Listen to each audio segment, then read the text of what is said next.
a living history production. I'm Peter Hart. And I'm Gary Bain. And together we're Pete and Gary's Military History Podcast.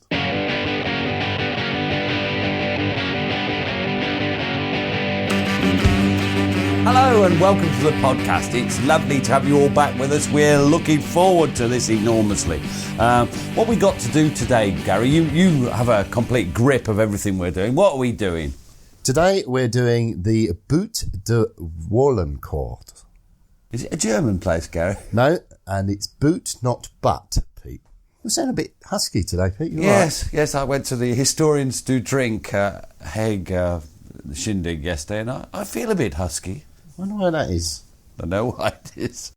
So, what's important about the Butte de Warlencourt? Well, as you know, when I'm not from Luton or Liverpool or Chesterfield, I'm from Stanhope in Weardale. And for people across the county of Durham, the noble, fine county of Durham, the Butte de Warlencourt has a bit of an ominous ring.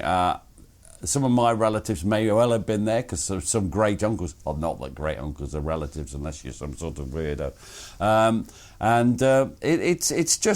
It was a bad place for the Durhams, but also for Londoners, for South Africans. A lot of people suffered there. What is it, Gary? Do you know what it is? Yeah, I've been there. It's an ancient burial mound from a prehistoric era. Ooh. It stands about 50 foot high. It's not particularly significant now, but in 1916 it stood out like a sore thumb. Literally, because of against the ridge. Yeah, because of the man-made swamp that surrounded it, and it provided very useful observation for the Germans as they were looking towards Highwood and Martin Puig. Oh yeah, and what would it offer the British if we got it? Well, it would give us observation over the German lines towards Bapaume. Never say that right. No, I know you can't. And so it's thus tactically, not strategically, but tactically significant to both sides. People say you don't learn. To both sides. And that's purely down to its location. Yeah. It's not a significant... And when people go, they're often quite disappointed. In fact, I think you were quite disappointed that it wasn't that big or that imposing. But it is important, isn't it? It is. They've been fighting, trying to get to it from late September, trying to bash their way towards it. And in some ways, the battles for the Butte have become like almost symbolic of the. There's this popular view that the Great War was futile. The futility of the Great War. And war is futile. And sometimes you just think, the Butte de Warlencourt, it might be a bit futile in some cases. So let's look at the background. The 50th Division, now that's the Tyne and Northumbrian Division. It's all a bunch of Northerners, Gary. And they'd moved into the line in September, and they were ready for the Battle of Flers-Courcelette. We've talked about this. This was part of the learning curve. It's another step, although the Germans, of course, are also on their own learning curve, so they counter things. They got more counter-battery fire, more concentrated artillery, heavier guns, creeping standing barrages, aircraft reconnaissance and observation, flash spotting, and then tanks. In some sectors. It was a step forward, the Battle of Flers-Courcelette. It's a considerable success. How did the 50th Division feel about it, do you think? Well, they suffered very, very heavy casualties, which was largely through the difficulty of their tactical situation. Yeah, where they were attacking it was not going so well. I think they were around Highwood area. I'm not so sure. Now, who is the 50th Division and why is it important to the Durham Light Infantry? So, who are they? Well, amongst the 50th Division were 3 Durham Light Infantry battalions who were gathered together in the 151st Brigade. Now, these were the 8th DLI. What was their nickname? I have no idea. Probably the Big 8. The Big 8. Right, we'll call them that for the rest of this podcast. Who else is there? The 6th DLI. They have got a nickname. What's their nickname, Gary? You're going to enjoy saying this. Well, because of their buttons, they were known as the Black Buttoned bastards. Now, that is a proper nickname. Yeah, I can understand the button bit, but I don't know why they were referred to as bastards. They were all the 6 actually come from Weardale. They're the Bishop Auckland Battalion, where my ancestors come from. Now, in addition, you had the 9th DLI. Now, they had a nickname. What was that? They were known as the Gateshead Gurkhas. I love that. I want to say, were they buggery? No one ever called them that except their colonel, I expect. Well, they're commanded by Lieutenant Colonel Roland Bradford. We'll hear a bit more from Roland Bradford later on. Yeah.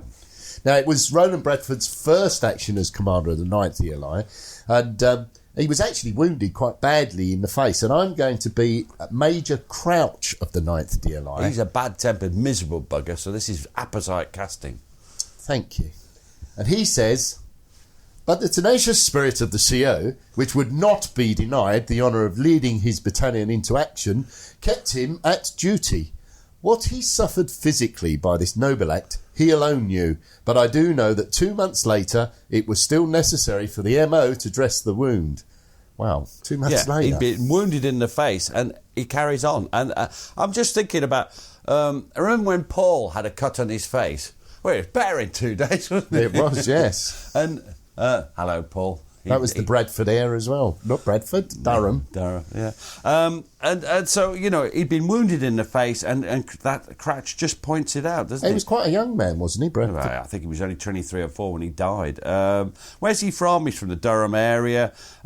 Let's talk about his characteristics. He's one of the most brilliant officers. He later on becomes a brigadier still in his early 20s. What do you think were his characteristics? As a young officer, was he a bit of a soft touch? Perhaps? Well, no, he was known as a hard taskmaster, particularly towards his officers. He thought any dereliction of duty would bring immediate retribution, and that officers' first duty was to the welfare of their men, and that would make him popular with his men. And that's the case. He had his own mind. He was willing to express very controversial opinions at times, and not shy to give his opinion to senior commanders. Now, I know one of the things he used to go on about, which was strange. What was that? Well, I think it's one of your pastimes, Pete. He used to like nude sunbathing. I hate the sun and never take my clothes off. Isn't he in charge of a Durham regiment? Where on earth there's sun? That's right, you've just come back from Durham. Yeah. No sun there. What do you think? So he believed that a lot of skin complaints, things like that, and they could be helped by exposure to the sun. How do you think this would have reacted? What would the men then have thought of him? Well, presumably a lot of the Durham were hardened, grizzled old miners, and so they'd have joined in. But yes, mostly they just thought he was gay, and this is probably the origins of rumours. It doesn't matter if he's gay or not, of course it doesn't. But it led to, that's the sort of behaviour the key in a Durham regiment will, I don't know what's going on here, like. Could have been quite nasty if he got sunburn. Yeah, and those sharp bayonets. Yeah. So where are we? 1st of October, they start again. 4 divisions, including 50th Division, are attacking the German lines around Eaucourt-l'Abbaye. You'll have to put up with our pronunciations. You know they're always crap. Now, the 151 Brigade, they've got the 6th Battalion DLI on the right, a composite battalion on the left. That was made up of companies of the 8th, or Big 8, DLI, and the 5th Battalion Border Regiment, which is the other battalion of the 4 in the 151 Brigade. 9th Battalion DLI, i.e. Bradford's battalion, are behind the 6th Battalion, right behind them. How does it go? Well, the 6th Battalion take the first line of German trenches, but the difficulties encountered by the 47th London Division on the right meant that they were Londoners. meant that they were subjected to intense enfilade fire from enemy machine guns, and they did indeed suffer very heavy casualties. Now they managed to get forward and got a little bit of a precarious footing in Flair's trench. This is not in front of Flair's, but this is a trench that progresses on from Flair's. Flair's have been taken. The CO of the 6th DLI is wounded, and he comes back, and Bradford then appears. He crosses no man's land under heavy artillery fire, as you'd expect, and he rallies the 6th Battalion, brings with him some of the 9th, and leads an attack on the next objective, and supervises the building of defensive blocks on either side of the battalion. And I'm going to be... Who am I going to be? You're going to be Major Veitch of the 8th DLI. And Major Veitch sees Bradford just as he comes back from leading this attack, and he says, Colonel Bradford had only a short time before returned from leading the attack, and I was astonished to find him looking as though he'd just stepped out of his tailors. Looking at him, it was difficult to realise that less than an hour before he'd been in the thick of the fighting. It was all in keeping with his strong belief in the moral effect of his presence and appearance on those he came in contact with. He certainly inspired confidence in everyone who saw him at that time, when things were decidedly uncomfortable and very uncertain. It was a little thing, but I came away feeling that everything was all right. In other words, it did us all good to see him. He's not referring to the new sunbathing when he says it was a little thing. Oh dear, right. So what happens? Well, they capture Les Sars. It's an endless journey, this bashing forward on the Somme. Why is it endless? Well, because new German lines appeared. And so that as the British move forward, they're faced with unchangingly serious series of obstacles. I mean, it's a bit like Groundhog Day. Now, British tactics are improving, but they're starting to fall away. So what is it that happens in October? Always a big surprise to the British Army. Every year, this is a huge surprise. What happens in October? It rains. It does rain. Why is this a surprise to the British Army? Well, because it destabilises the attacks, and the attacks are largely based on artillery, and that therefore there are increasing problems. So how does the rain affect artillery? Well, first point is the artillery's getting worn out. Yeah, so they can't fire endlessly. So this is nothing to do with the rain. No, they need maintenance and repair. Yeah. And how do you get the guns back when it's muddy? It's difficult. How do you get new barrels in? How do you replace the recuperator strings? It's all difficult. But right, let's go on to the rain aspect of it. How does the rain and the mud affect it specifically? Well, the guns can't be moved in the mud, and let's not forget you've got to supply them with ammunition. Is that a small job? No, not unless you want to fire one round a day. But, you've got to get that through the mud and the rain and the slippery conditions. Mud is an unstable platform for a gun. And therefore the guns are less accurate as a result. I always, and I'm afraid I may be slightly abusive here, and I know you'll give me liberty, but when darts players throw a dart, they need a stable platform, which is why a lot of them are grossly overweight. And it's, as I gaze at you, I wonder whether you considered taking up darts, because I think you'd have a really stable platform. I think that's the nicest thing you've ever said to me, that I'm a stable platform. You are to me.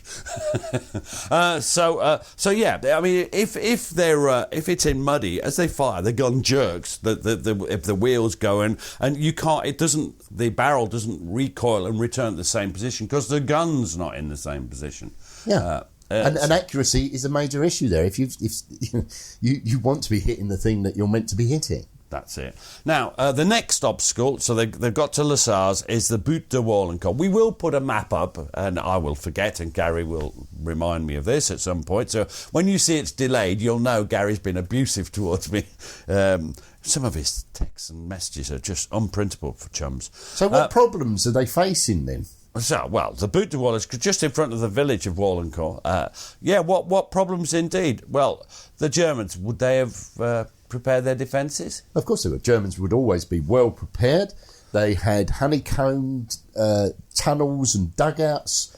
In the Butte itself? Behind the Butte, there were more positions being dug on a sort of daily basis. So we've got the Butte sticking out a bit, and that's riddled with defensive works. And then behind it, there's, I think it's Gird 1 and Gird 2, or I think it is, I can't remember. What other problem do you have? What do you have to do to make a successful attack? Well, there's great difficulty in suppressing the German artillery for some of the reasons that we've mentioned.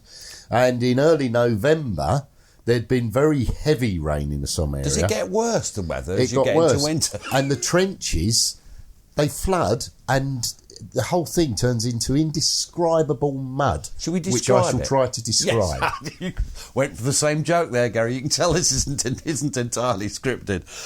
So 151 Brigade move into the line on the 3rd of November. Now, so just a reminder, 9th, 6th and 8th, the Big 8, move into the frontline positions with the 5th Battalion, 5th Border Regiment in reserve. Now, the conditions were so bad, the brigade company decides that his brigade frontage would be held with one company each of the Durhams. This is because they couldn't get forward, they couldn't get into the line, and facing them is, as I said, Gird 1 and 2, or Gird front line and support trench. On their right, a brigade of Australians, and they also took with them, as they moved forward, their machine gun teams. Of course they bloody did, but they're from the 151 machine gun company then, because of course this is by this time they'd long concentrated the Vickers guns together in the machine gun companies. So what was to happen? What was the plan? Well, the 5th of November, the 151st Infantry Brigade was to attack in conjunction with the Australians on the right. The 46th Division on the left was not going to attack, but was to cooperate with supporting fire. Now, within that, so there's a brigade going forward. So which battalion's in charge of which? Well, the 9th DLI were charged with capturing the Butte and a quarry which is just off to its west. Is that? I don't remember seeing that. I don't remember a quarry, but then it was quite overgrown when I went. The 6th and 8th DLI were to seize the Gird. Is that the black-buttoned bastards and the Big Eight? It's the black-buttoned bastards and the Big Eight were to seize the Gird and Gird support trenches. And the 6th and 4th Northumberland Fusiliers, they were in support on the left and right respectively, while the 5th Border Regiment stood in reserve for 151st Brigade. And the 0 hour was set for 09:10 on the 5th of November. Is that 10 minutes past 9? That's 10 minutes past 9 on 5th of November. Now, I think, as you can imagine, dawn breaking that day, you're going over to, you're looking forward, and there's the Butte. I know it's not big, but it has a grim menace, doesn't it? And even in some of the photographs, we'll put some of them up, it don't look friendly, does it? The German guns never seem to stop, the weather's flaming awful, and there are reports of men drowning in the trenches. I'm not so sure about that. Now, you're going to be Lance Corporal Horace Crudes of the 1st 6th DLI, and you're going to tell us what it was like when they moved forward early on that morning to make the attack, because they've only got, I can remember, one company in the line, so the rest, the other 3 or whatever it is, have to move forward. Early on the morning of Sunday, November the 5th, 1916, the companies in close support moved forward to man the front line trench. The distance between the close support was not great, but owing to the boggy ground, progress was dreadfully slow. I was a Lance Corporal in X Company in command of 2 Lewis gun sections, composed of 7 men per section, carrying gun spare parts and old-fashioned panniers holding 4 magazines each. Owing to the slow progress of the troops, it was daylight when we reached the front-line trench to be greeted by the gallant W Company. They're the ones for that battalion holding the front. The trench was in such a deplorable state that we marched along the parados in order to reach our places quicker. As we were in full view of the enemy, he met us with a terrible hail of shell, machine guns and rifle fire, and we were glad to take advantage of the slimy trench and reach our places as best we could. Now, behind them, we've said, the artillery's having its own problems. Now, people go on and on about that. There's a German specialist. I'm not going to mention his name because I can't remember it. The British have their own artillery experts, and funnily enough, the chap I'm going to be now, Brigadier General Hugh Tudor, he was in charge of the Royal Artillery 9th Division. He becomes our great theoretical and expert artillery bloke, and he goes through the problems. He says this: the attack is fixed for tomorrow in spite of the weather. It seems rather hopeless expecting infantry to attack with any success in this mud. The trench mortars have only their muzzles showing above it. Yesterday we had 2 barrages by brigades. They seem fairly good, but I should like more guns. To be effective, a barrage should be an 18-pounder to every 7 yards of enemy front, and the guns should be capable of firing 4 rounds a minute, at least to start with, without the recuperator springs giving out. In other words, without breaking down. Now, so what's happening to Horace? So that's a general artillery general's opinion. Horace Crudes, that's you, Gary. You're forming the link. Your machine gun sections are forming the link with the neighbouring 8th, the Big 8, battalions to the right of the 6th, the Black Button Bastards. The mud, 3 foot deep, it's that bad. Do you think the wood's warm and the mud is warm and welcoming?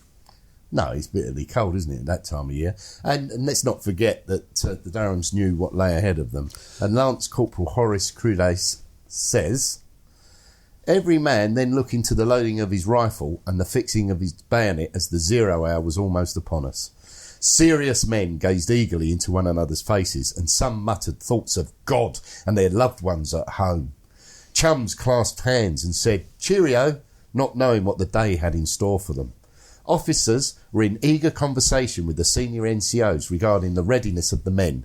The enemy kept up a ceaseless bombardment of our trenches in conjunction with the merciless rain and cold. A fairly standard, what we call generic description of the trenches before they go into attack. But it becomes quite moving, his story later on. 0 hour, 9:10, all the available guns lay out a barrage, crashing down some 200 yards in front of their the infantry's jumping off line. Now, views on the effectiveness of this barrage differ quite a lot, and I'm going to be Brigadier General Hugh Tudor again. He says, the barrage in the attack had been very good. Nothing but high explosive was used. We began with a stationary barrage of 4 minutes while the infantry were getting out of their trenches, and thereafter the creeping barrage was lifted in range 50 yards every minute, and firing continued at the rate of 4 rounds per minute. That sounds perfect. Sounds perfect, but the Durhams don't find it quite so good. And this is not because Tudor's incompetent, it's because of the nature of the problems. And you are once again going to be Horace Crudes.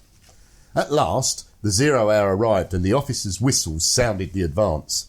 Immediately, the first wave mounted the trench and made off in the direction of the enemy trenches.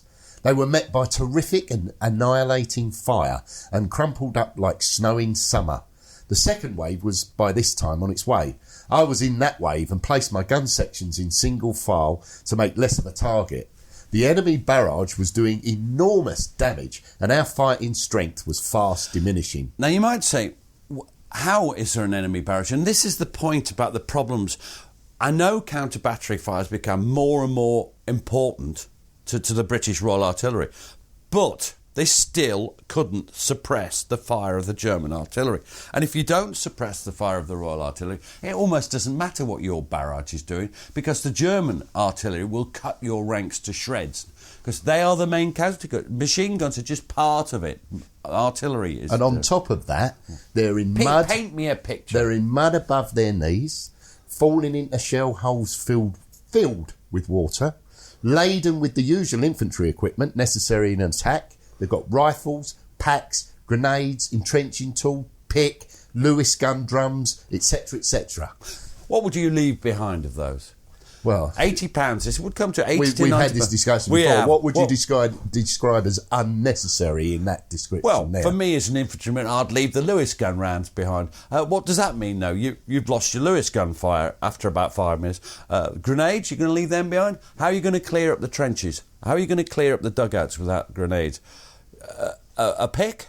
Yeah, and I mean, it's not even talking about personal things that you're going to need, like water, for example. Would you leave your water behind? Emergency rations. You need rations. Yeah. It's just you've got to carry everything that we've listed. Now, there's another problem with this attack. The Germans aren't caught by surprise. What's the problem? What have we been saying about Somme attacks in the summer of 1916? Was this a wide front attack? No, and that's part of the issue, isn't it? It's such a narrow front attack that they're able to concentrate their fire from all around the sector. What, the baddies, as we call them? The Germans, onto the hapless Durhams and the Australian Brigade, advancing to the south of them. I want to make clear, we're not dealing with the Australian attack, but their attack. But yes, they're going forward as well. And as you mentioned, most dangerous of all, the British artillery had by no means succeeded in eliminating the German batteries that were designated to fire in support of the Warlencourt sector. So the German guns just open up as soon as the lads come into no man's land. And they'd been firing on them while they were in the trenches. So there we are. So how are the black button bastards doing? Well, I'm once more going to be Lance Corporal Horace Crudes to describe what's happening to the black buttoned bastards. And he says... By this time, the whole line was held up, and Lieutenant Ludgate ordered me to proceed and engage the enemy machine guns, a task almost impossible. Out of my 2 sections of 14 men, there were 2 of us left, a number 1 on the gun by the name of Private Allen and myself. I pushed on with one gun and a quantity of ammunition to about 30 yards from the German trench and took up a position in a shell hole. We opened fire on the opposing troops, who formed an excellent target. In taking up my position, in the excitement, I placed myself on the right side of the gun instead of on the left, which was fortunate for me. After firing 1 or 2 magazines, the enemy found us with a machine gun and succeeded in wounding my number 1 in 4 places down his left side. Thinking him dead, I pushed him aside and carried on until want of ammunition forced me to withdraw to our troops in the rear. I took back my gun and spare parts and came into contact with an officer of another company to whom I made my report. A few minutes later, I saw my number 1, who was out in front, lift an arm in an appealing manner, and I knew he whom I had thought dead was still alive. I immediately ran out in a zigzag method and brought him back to the shelter of the shell hole we were manning. Now that's quite incredible, because when he thought he was dead, he just sort of cast him aside. Of course he did. But the minute he thought that he was alive, he rushed out to try and save him. I think Crudes gets a DCM. I'm not sure it's for this or not, but I think he's a brave man, and it's quite a tale. You get the idea of what's happening to the first Sixer. They're being bloody slaughtered. Now, to the right of 6, remember, the Sixer in the middle, the 8th DLI. There's no time for joking about nicknames now. They barely got out of the trenches, and they were shot to bits. They were helping each other out all the time with machine gun fire and shells dropping around them. Where are they getting fired from? They're getting fired from the left, from the Butte itself, from in front, and from the right. They're getting machine gun bullets. The left of the line, near their 6th, got to within 30 yards of the Butte, but then it's just all too much, and they retreat. They fall back from the original to their original front line. They've got no choice. What happens to the wounded, Gary? Well, the wounded are left scattered around no man's land, marooned in shell holes and slowly sinking into the liquid mud. Many, who were too weak to save themselves, they simply must have drowned in the mud. A particularly awful death, Pete. I know, but there's nothing else for it. The Australians, they're being slaughtered as well. This is not, it's not their story. I'm sure. I mean, other Australian historians will have their own accounts of this. Now, despite all of this, and for no obvious reason, the 9th DLI on the left advanced with considerable success. It's weird, this, isn't it? Because it's true. I don't know why it is. Perhaps, in a sense, the Butte itself acted as a sort of cover, but they got forward. Despite all the odds, the assaulting companies moved over and round the Butte and broke into the German line beyond. And you're going to be Private Ernest Wilson of the 9th DLI. The Gateshead Gurkhas. Shouldn't have said that. We're not doing that, are we now?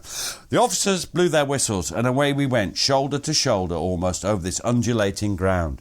On the way, men kept falling at each side of me. We found a few Germans in dugouts. 1 or 2 surrendered, and 1 or 2 got wounded. A few were killed. We got disintegrated a bit, split up into little groups, and not knowing where we were going. Eventually, Second Lieutenant Wellingford said, "Go on, chaps!" A sergeant and 4 of us followed this officer.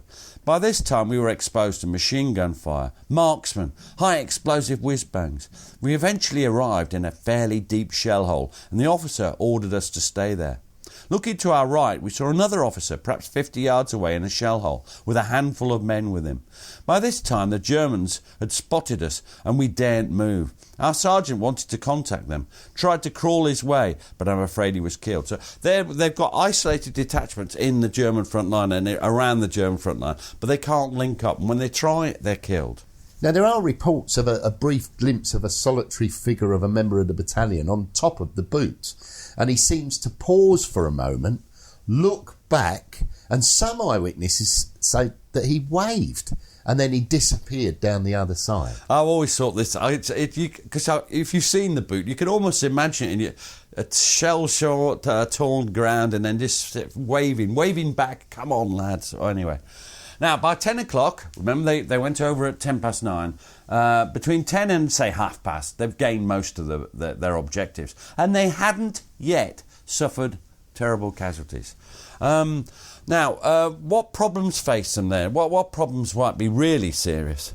Well, unfortunately, they had really serious problems mopping up because there was over 100 Germans and several machine guns seem to have remained concealed in the warren of dugouts and tunnels that we mentioned earlier around the Butte. They've not been mopped up. They can't be. No, and a murderous game is played with bomb and bayonet. Now, you're going to be Lieutenant Colonel Roland Bradford, 9th DLI, a true hero in many ways, an inspirational leader. But he gives his reports as to what's happening. You're going to give the first one. The Germans in the dugout on the northeast edge of the Butte had brought a machine gun into position and were worrying us from behind. Many gallant attempts were made throughout the day to capture this dugout, but without success. All our parties who tried to rush it were destroyed by the German machine gun fire from the direction of Hook Sap and by the fire of the large number of snipers in Warlencourt. That's the village of Warlencourt. However, a party did succeed in throwing some Mills grenades into the dugout, and this made the Boche more cautious. That make me more cautious. Now, German counterattacks. Would they be expecting them? Yeah, they're inevitable, aren't they? And how are they going to prepare for them? Lieutenant Colonel Roland Bradford goes on to say, "Now, what have we got to do to resist the counterattack? For we can and must resist it, and no other thought but of resisting it is permissible. First of all, we must get the best possible protection against enemy artillery fire, and we gain that by consolidating properly, by digging a deep, narrow trench with good traverses, or, if we're not making traverses, with plenty of curve in the trench. By these means, we get protection from the oblique and frontal fire of the enemy artillery, and localise any shells that burst in the trench. Every man must realise that unless he digs with might and main directly he reaches his objective, he will be unable to obtain cover from shell fire and will eventually suffer for not working his hardest. The very lives of these men depend upon the intensity with which they dig. And remember, during our training, to drive this into the men's souls, make them realise that their power to resist counterattack and their power to maintain themselves in safety under enemy shell fire rests entirely with themselves. If they are prepared to expend their energy in a sensible and able manner, they can be comparatively safe." Now, that's the theory. That's what Bradford wanted to do. That's what Bradford knew they must do. So what happens in reality? Because this isn't a training ground exercise, is it? So you're going to be Bradford again. The ground had been so pulverised by our bombardments and was so muddy that it was not possible to do much in the way of consolidation, but the men were ready with their rifles. But he just said it was essential. But they couldn't do it. Not from laziness, because let's be honest, the British soldier often doesn't like digging, but this is just impossible. Now, so they couldn't consolidate properly, so there's real problems, and they're difficult to put right after that first advance. So the first German counterattack would come in from local units, wouldn't it? The people who are in the village of Warlencourt, people who were locally in reserve. So what time would that come in about? That's about noon, and as you mentioned, it's quite half-hearted, and it's quite easily stopped. But during the afternoon, the enemy launched several harassing bombing attacks. So that's just to embugger and stop the British properly organising themselves. And these are repulsed as well. Oh, good. So everything's fine. Is it all right then? Well, yeah, except when the reinforcements begin to arrive, the first proper counterattack... This is the real reserves coming. That begins sometime after 3 o'clock in the afternoon. 3:15, yeah. Round about then. Gradually, the 9th DLR are then forced back.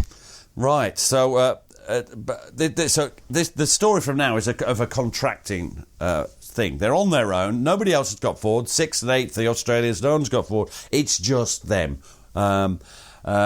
But 1530, if you look on your map, they hold a line stretching from north of the quarry to the Butte Alley, south of the Butte, and then by shell hole positions to where the 6th Battalion had a block. At 1700, Colonel Bradford reports the situation to Brigade as such, and you're going to be Bradford.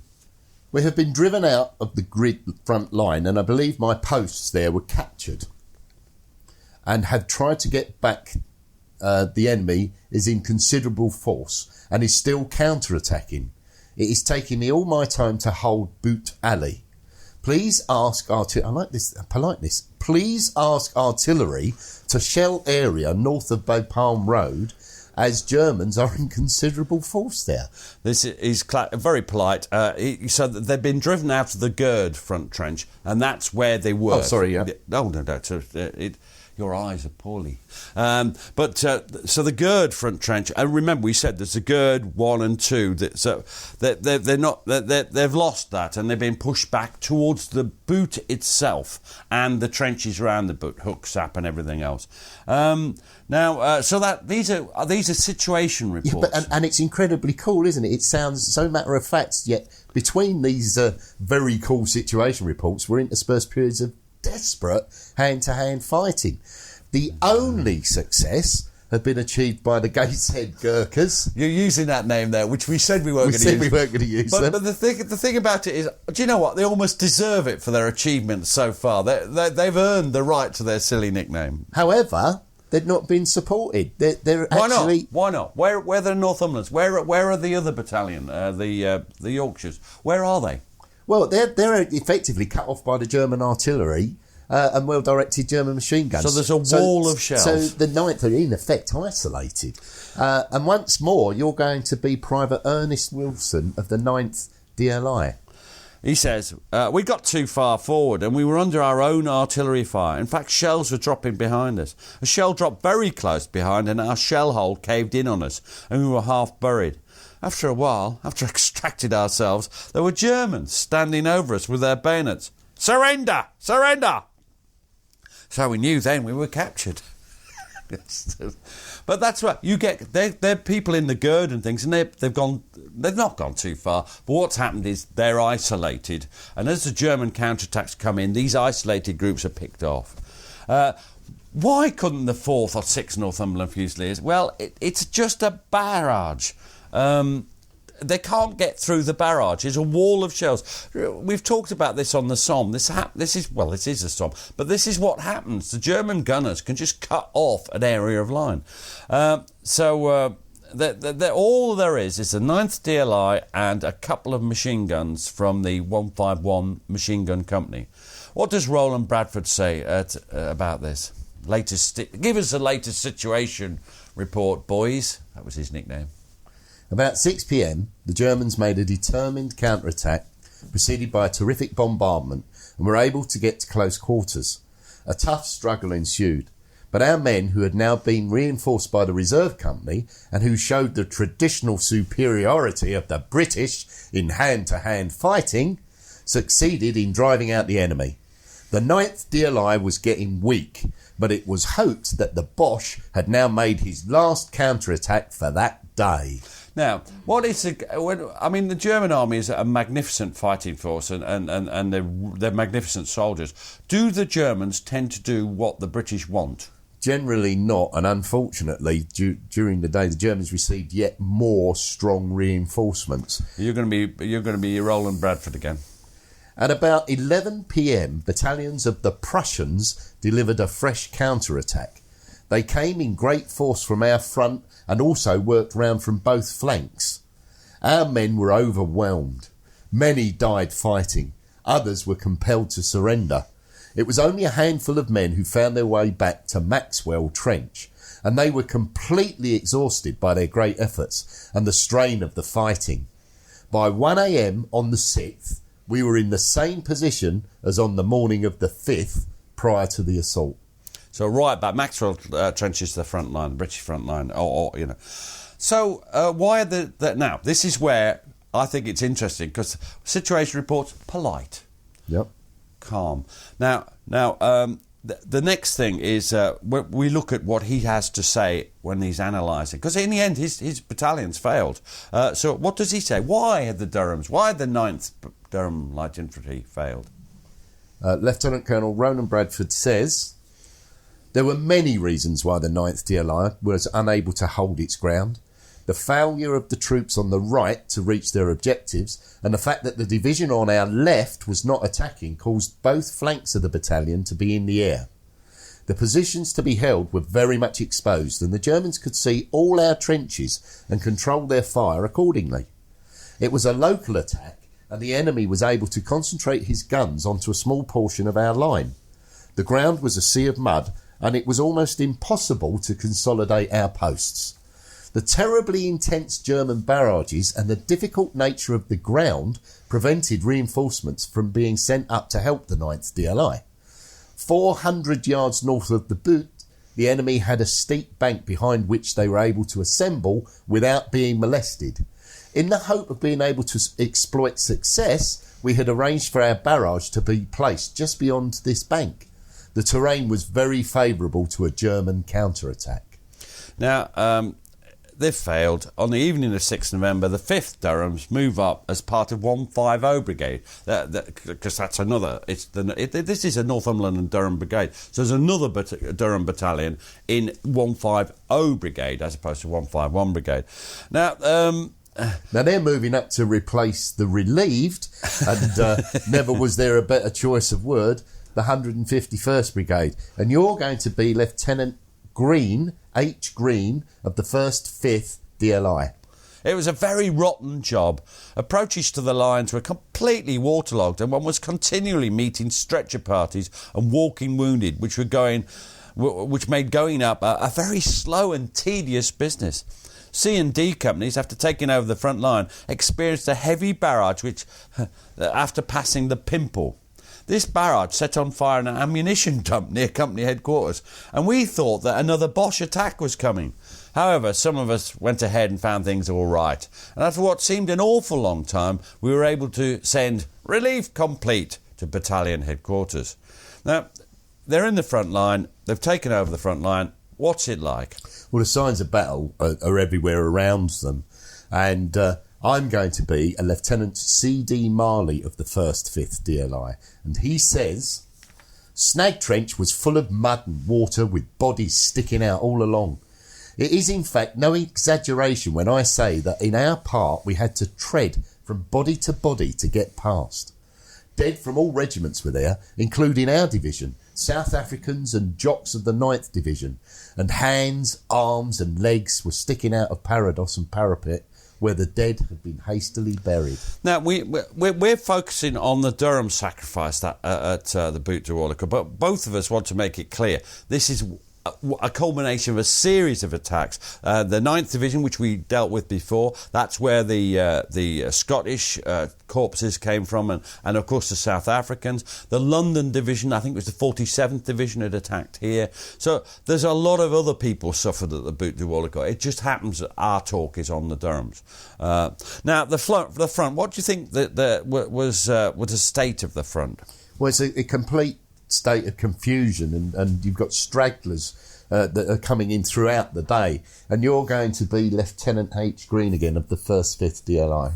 But all that night, whilst trying to reorganise and make a fairly continuous front line, one came across isolated posts of the outgoing battalions who knew nothing of the relief.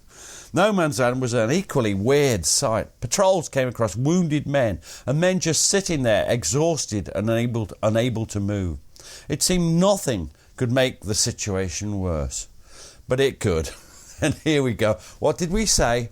You've got to laugh or cry. And even amidst this misery, they can see a funny side. The last straw was when one of the company commanders gallantly arrived at the post with a rum jar.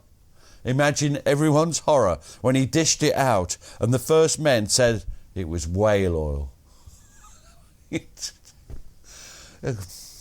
I bet they enjoyed that. I bet they didn't complain. Not at all. Now, after the battle, Lieutenant Colonel Roland Bradford looked back to see if he could make sense of it all. And I'm once more going to be... Now, I want people to listen to this, because you're going to be Colonel Bradford. But just listen to how he goes through the situation, and then he finishes up with one of the most offensive, aggressive lines. And I want you to note for it. Just watch for it, and you'll think, wow. Lieutenant Colonel Roland Bradford. On looking back at the attack of the 5th of November, it seems that the results which would have been gained in the event of success were of doubtful value, and would hardly have been worth the loss which we would suffer. It would have been awkward for us to hold the objectives, which would have been badly sited for our defence. The possession of the Butte by the Germans was not an asset to them, From our existing trenches, we were able to prevent them from using it as an observation point. The Butte would have been of little use to us for purposes of observation. But the Butte de Warlencourt had become an obsession. Everybody wanted it. It loomed large in the minds of the soldiers in the forward area, and they attributed many of their misfortunes to it. The newspaper correspondents talked about that miniature Gibraltar, so it had to be taken. It seems that the attack was one of those tempting, and unfortunately at one period frequent, local operations which are so costly and which are rarely worthwhile. But perhaps that is only the narrow view of the regimental officer. Now that is insolent. Remember, he's sending this report up sometimes. Oh, well. Now, just 94 officers and men in all, including headquarters, were withdrawn from the line into a camp near Mametz Wood. This is the 9th DLI. The others, a lot more turned up later, but you're getting an idea. The battalion had been wrecked. What had they achieved? Now, I'm always interested. What had they achieved? They gallantly captured the Butte de Warlencourt. They did, and they held that for 18 hours, a position which had often been previously attacked but had never been held. And but they hadn't held it. So had they achieved anything? Well, arguably not. There's a terrible loss of life. I mean, casualties are difficult, but the 50th Division history estimates them to have been, for the 6th DLI, 11 officers killed, wounded or missing, 34 other ranks dead, 114 wounded and 111 missing. Well, and they're dead, aren't they? They're in the mud. They're probably still in the mud today. For the 8th DLI, 9 officers killed, wounded or missing, 38 other ranks dead, 100 wounded and 83 missing. Oh, I turned into an Australian. 83 missing.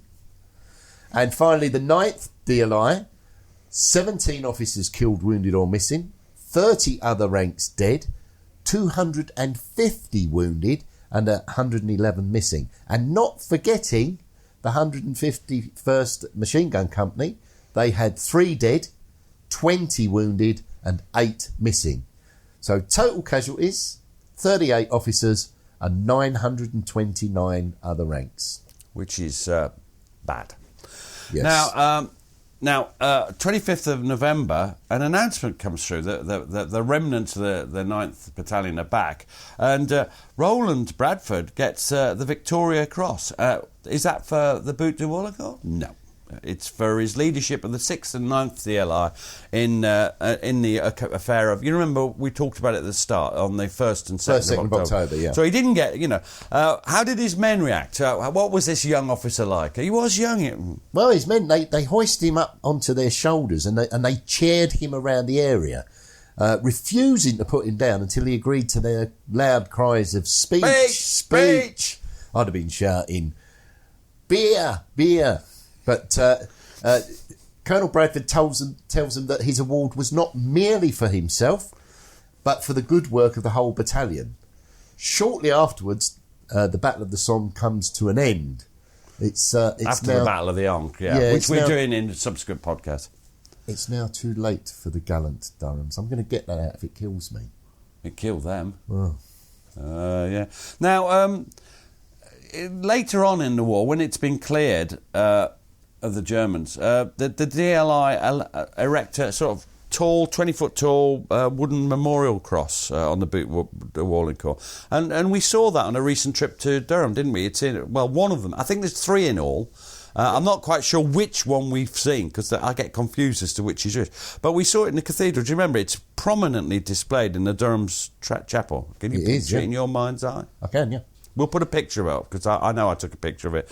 And it's got in my view, peculiarly stupid motto. One of them has, anyway. What's that say? Dulce et decorum e pro patria more. How sweet and fitting it is to die for one's country. I'm not sure whether that was the case with the attack on the Butte de Warlencourt. Not every attack is worthwhile. Not every attack is carried out in a sensible manner. Some attacks are futile. Some of warfare is futile, isn't it? And it's a bad time. It's a bad time for the Durhams, and it's a bad time for the fighting on the Somme. It all seems hopeless. But strangely enough, what happens just a week later? The Battle of the Ancre, which is one of the great successes of the Somme. And we'll be looking at that next time. Cheers, Pete. Cheers.